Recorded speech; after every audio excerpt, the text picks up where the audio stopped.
ကိုထမ်းတက်တော့မယ်ဆိုကျွန်တော်တို့ဆိုပါလေခတ်တူတူပေါ့ကဲဆိုတော့ကျွန်တော်ခုကပတ်ပတ်ပြီပေါ့ကပတ်ပတ်ပြီဆိုတော့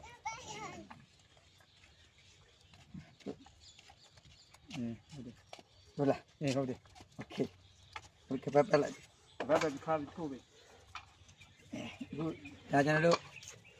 တနည်းအိမ်ပေါ့ဟုတ်ပြီနီးထိုးပြီဟုတ်ပြီဆိုတော့အခုကျွန်တော်တို့ဒီမှာမျိုးဟုတ်ပြီမျိုးလေးကိုဘာလို့လဲဆိုချင်းချိန်မယ် ဒီ ဒီမျိုးထဲမှာကျွန်တော်တို့ဒီထုံးရှားနှစ်ခေတ်ပါတယ်အဲမျိုးလေးကိုဒီမှာချိန်မယ် ရင်းအောင်တက်တယ်ကော ဒီမှာနော်အဲဒီမှာโอเคနော် မင်းမ ဒါလေးကိုကျွန်တော်ချိန်လို့ခေါ်တာပေါ့ဒီမှာချိန်မယ်ပေါ့အဲ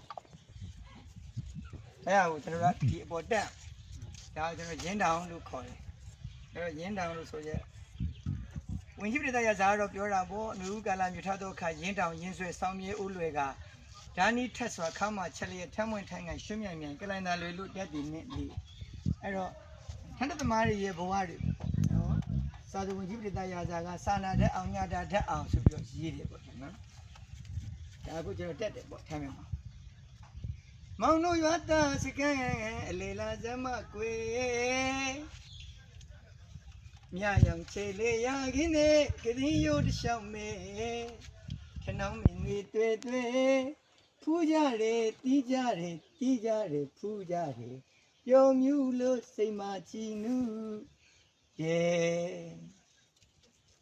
ခုဆိုရင်ကျွန်တော်တို့ဘာလို့လဲဆိုရှင်အညာကြည့်လက်ဒေတာကထန်းတသမားတွေရဲ့ဘဝဟာမလွယ်ဘူးဆိုတဲ့အကြောင်းလေးကိုကျွန်တော်ကလက်တွေ့ဘာလို့လဲဆိုတော့ပြသအခုဆိုရင်ကျွန်တော်ဒါရင်းအောင်ရင်းတော့80တန်းတော့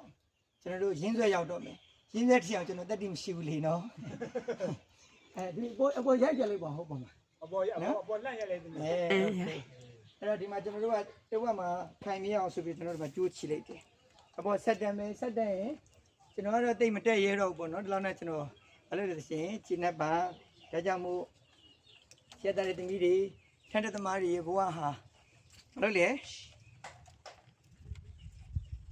မလွယ်ဘူးဆိုတဲ့အကြောင်းအရာလေးကိုဆရာကအခုလိုမျိုးဘာလို့ သူ့တဲ့ခါလေးကြည့်လိုက်ဖြုတ်လှန့်ဖြုတ်လိုက် လဲဒါမရုပ်ဖြုတ်ပြီနော် ဟုတ်ပြီ အဲ့တော့ အောက်ချလိုက် အောက်မှာဘာလို့လဲအောက်မှာချခဲ့ပြီချခဲ့ပြီးတော့ဒီထမ်းမင်းမပြီးတော့သွားပြီပေါ့ဒီတော့ကျွန်တော်ထားခဲ့မယ်နော်အဲ့တော့ ဒီနေ့ဖြုတ်လိုက်ဒီနေ့ဖြုတ်လိုက် ဒီနေ့ဖြုတ်တော့ကြည့်လိုက်ပြီးတယ်ပြီးအဲ့ဒါဆိုပြီโอเค လက်ရကြည့်နိုင်တင်ပါလေ